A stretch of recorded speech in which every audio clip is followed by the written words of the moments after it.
COVID-19 en el Perú ha presentado características de la estrategia de comunicación más implícita que explícita del gobierno del presidente Martín Vizcarra. Algunas de ellas vamos a caracterizar en el sentido de analizar el liderazgo comunicativo, los mensajes, las plataformas de comunicación y las lecciones aprendidas que esto nos deja. En el campo del liderazgo comunicativo podemos evidenciar que el presidente ha ejercido un liderazgo comunicativo asertivo, empático, docente, poco visto realmente en el país. Un presidente que le habla al ciudadano, un presidente que como buen ingeniero presenta los datos, pero los desarrolla, los analiza, los explica, ¿sí? Un presidente que interpela también al ciudadano, pero a la vez le plantea la corresponsabilidad y una promesa de cambio si se alinean las medidas. Un presidente que en ese sentido entiende y dialoga y se dirige al ciudadano. Sin embargo, a lo largo de las semanas, conforme van apareciendo otros actores, especialmente el ministro de Salud, que nos dice de manera más cruda, todos nos vamos a contagiar, o nos estamos preparando para recoger muertos, o la responsable de COVID-19, en un discurso muy comentado a los gobiernos locales y regionales, le dice, esta es una guerra, la estamos perdiendo y tienen que ponerse de acuerdo. Entonces, otros actores van presentando la cruda realidad, van presentando hechos más fácticos, mientras que el presidente nos presenta más bien la esperanza, la posibilidad de cambio, la promesa de la seguridad. Y esto, con este discurso que se va diferenciando, el de la gestión concreta y el del discurso del presidente, ya en las últimas semanas tiene de alguna manera su mayor brecha en que el presidente anuncia, ¿no? Tiene que anunciar que los servicios están colapsados y que necesariamente se necesita no solamente una mayores medidas, sino que vamos a pasar a una cuarentena inteligente, cosa un poco contradictoria, porque mientras más se agrava la situación, mientras más llegamos al pico, se restringirían las medidas que supuestamente están ayudando a mitigar la explosión, digamos, de víctimas y contagiados. Pero entonces tenemos ya en esta última etapa un presidente cansado, un presidente ciertamente impotente de no poder influenciar más en los ciudadanos, de ver la rebeldía de los mismos, y un presidente entonces que ya empieza a tener un discurso más fáctico, un discurso más real, y que tal vez a algunos les parece aún insuficiente, porque para algunos, tal vez para algunos la primera fase del discurso del presidente que nos presentaba la esperanza del cambio, la promesa de la seguridad si todos cumplíamos con las medidas, tal vez algunos pudo ser que los relajó. Y la lección aquí, en el sentido de que el riesgo que corremos de no asumir las medidas, tal vez no esté suficientemente comunicado, ¿no? Ese es, digamos, uno de los aprendizajes. Y el otro tiene que ver con la vocería propiamente, ¿no? Porque tenemos a un presidente que es vocero de la prevención, que es vocero de la gestión y es vocero de lo que va a pasar post-pandemia. Y es importante tal vez distinguir esos tres roles para que la ciudadanía pueda engancharse con uno o con otro a partir de voceros que porten diferentes argumentos, información y también podamos diferenciarlos. Creo que aquí ya hay como una desorganización de la vocería y de la agenda que cada uno trae. En segundo lugar, podemos ver el tema de los mensajes. En el caso de los mensajes, yo diferenciaría los mensajes de carácter estratégico, de carácter táctico y de carácter operativo. ¿Por qué? Porque en el carácter estratégico, el presidente al inicio casi de la pandemia, al inicio de las medidas, planteó un mensaje que pudo haber sido el concepto creativo de toda la estrategia. Me distancio ahora para abrazarte después, nos decía. Un mensaje que era portador de valores como la solidaridad, el cuidado de la familia pequeña y de la familia grande, el cuidado, el amor por el otro, ¿no?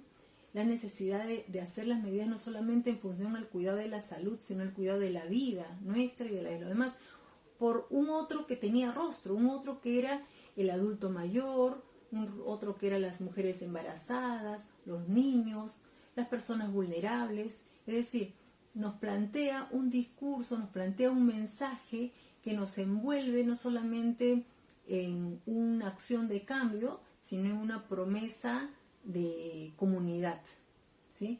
Y entonces este mensaje, aunque no esté explícito, iba acompañado de otro que era somos tu gobierno y estamos pensando en ti, ¿no? Somos tu gobierno y estamos trabajando para ti.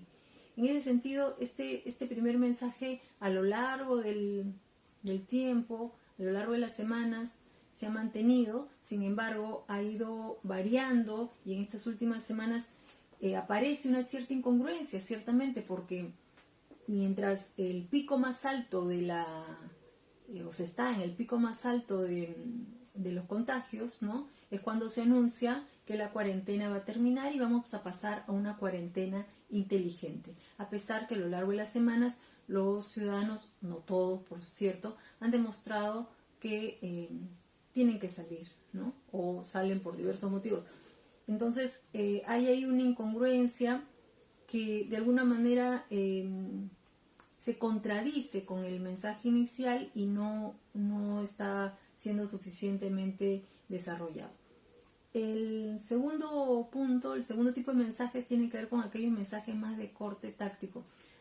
Les llamo aquellos que tienen que ver, por ejemplo, como cuáles son las características, los síntomas del COVID-19, que es muy importante saberlo para diferenciarlos de la influenza o de una gripe y así los ciudadanos no saturen los servicios de salud. También aquí entrarían mensajes como quédate en casa o lávate las manos. ¿Cuáles son las dificultades de estos mensajes? En primer lugar, no necesariamente han sido mensajes que han sido trabajados en campañas de comunicación, ni desde los canales del Estado, ni desde los canales de los medios de comunicación. Han sido campañas ciertamente que ha fluido, o mensajes más que campañas, a través de redes sociales, a través de líderes de opinión, a través de influencers, a través de sociedad civil en general y de algunos canales del Estado también, pero no necesariamente con el impacto, la frecuencia y el alcance que necesitan mensajes de esta característica. En segundo lugar, son mensajes que son homogéneos, es decir, son mensajes que están pensados para el conjunto de la población, que no reconocen ni diferencias características socioculturales. Hoy en día, lavarse las manos para alguna población no le significa nada en la medida que no tiene agua, o incluso no solamente en el interior del país, sino incluso en muchos distritos de Lima, que tienen agua 2 o 3 veces por semana. O quédate en casa a una población que vive del día a día y que tiene que salir para sobrevivir. Entonces aquí el principal problema tiene que ver con el tema de la homogenización del mensaje, pero también la dificultad para adaptar a características socioculturales. Muchas veces los mensajes lanzados por la Presidencia de la República son repetidos a nivel del gobierno regional o gobierno local sin ninguna adaptación, o incluso se demoran un mes, ¿no?, en adaptarlos y trabajar mensajes ya a nivel de lenguas nativas, ¿no?, para que llegue al máximo de la población quechohablante. Pero entonces este segundo nivel de mensajes tiene esa dificultad y llama la atención porque nosotros como país ya hemos pasado por la pandemia del cólera. Y en esta pandemia del cólera uno de los mensajes precisamente era lávate las manos, y aprendimos efectivamente que no se podían dar mensajes generales a toda la población porque somos un país pluricultural y necesitamos recuperar, identificar características socioculturales diversas, y eso significa tener entonces una comunicación más descentralizada y con enfoque intercultural, cosa que no ha habido en esta situación. En tercer lugar, estamos hablando de los mensajes operativos. Los mensajes operativos tienen que ver ya con los cambios o los comportamientos más específicos que buscamos, ¿no? Uno de los mensajes que el gobierno plantea es que si una persona tiene síntomas de COVID-19, entonces tiene que llamar al 113. El 113 es una línea gratuita donde todos podían acceder a información. Bueno, el 113 colapsó, por un lado por llamadas malintencionadas y en segundo lugar porque no necesariamente el que llamaran y dijeran que iban a venir no se daba, ¿no? O sea, podías acceder a la llamada, pero no necesariamente luego el personal de salud venía en la frecuencia y oportunidad requerida. Y han tenido que cambiar el sistema o reforzarlo con otras líneas, ¿no? Pero el principal problema es cuando uno está enfermo, cuando uno tiene síntomas de alguna enfermedad, no se pregunta dónde llamo, uno se pregunta dónde voy. Y en ese sentido, el gobierno había determinado unas 6 hospitales que ya estaban provistos del equipamiento, del personal y de los protocolos necesarios para atender el COVID-19. Sin embargo, la población, al empezar los primeros síntomas, al generarse los primeros contagiados, empezó a ir o a las clínicas, o a las postas, o al hospital más cercano. Y eran lugares que no necesariamente estaban con la información necesaria, con los protocolos adecuados, y tenías en emergencia aquellos que venían por accidentes o enfermedades cotidianas y aquellos que venían por supuesto COVID-19, ¿no? Generándose, es una primera etapa, una gran desinformación o digamos una primera etapa de desajuste entre la oferta y demanda en el servicio de salud.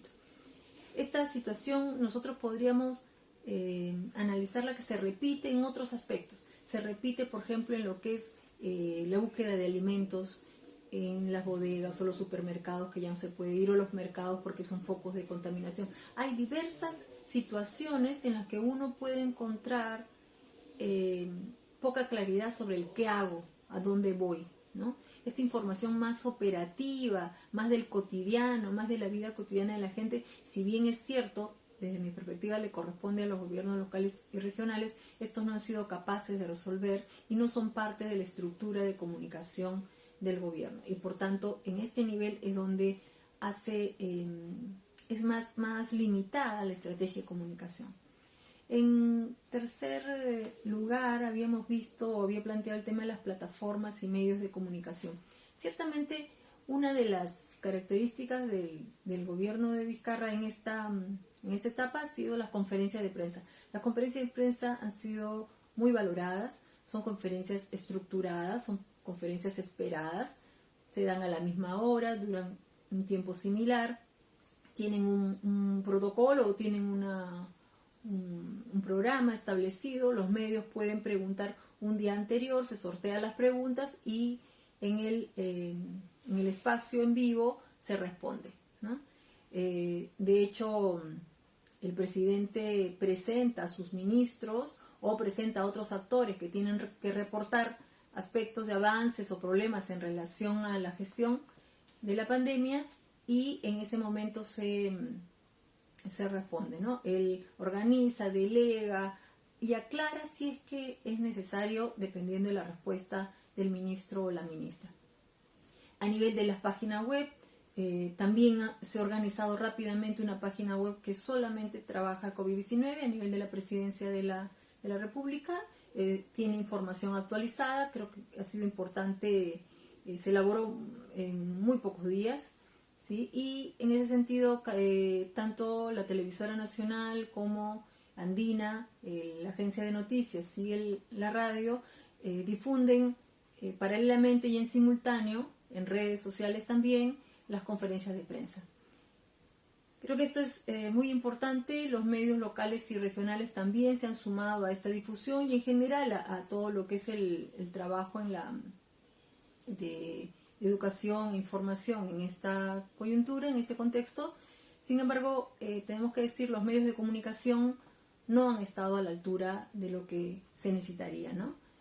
Como en muchas otras situaciones, los medios han tenido limitaciones, los medios comerciales, decimos, han tenido limitaciones para abordar los temas sociales, poca pluralidad de fuentes, poca pluralidad de opiniones, un periodismo más sensacionalista, más centrado en la nota, más que en la comprensión, en reportajes de conjunto. Sí, en estas últimas semanas se ha trabajado el reportajes en relación a los temas de corrupción.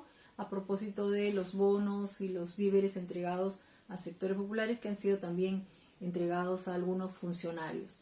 Y en general en el aspecto de fiscalización sí funcionan, pero en el aspecto de la calidad de información, la ética incluso de la misma, a veces convirtiéndose en policías, siguiendo a los ciudadanos, y también muchos programas de entretenimiento mutaron en programas informativos, y así teníamos a modelos o ex reinas de belleza trabajando información periodística con 0 indicadores de calidad.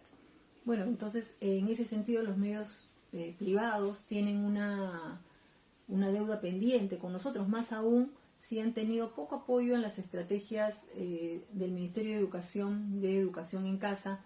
Se sumaron al inicio con 1 hora, solo con 1 hora de programación al día, luego han ido ampliando por presión, porque los medios locales y regionales sí se han sumado de lleno. Y creo que ese es un reto pendiente, un desafío, una agenda pendiente que todavía tienen los medios de comunicación, ver su responsabilidad social, no por fuera, no en campañas, no en teletones. Su principal responsabilidad social con la sociedad, con la ciudadanía, se da a través de su programación. Eso todavía no está muy claro, ni en esta pandemia ni fuera de ella.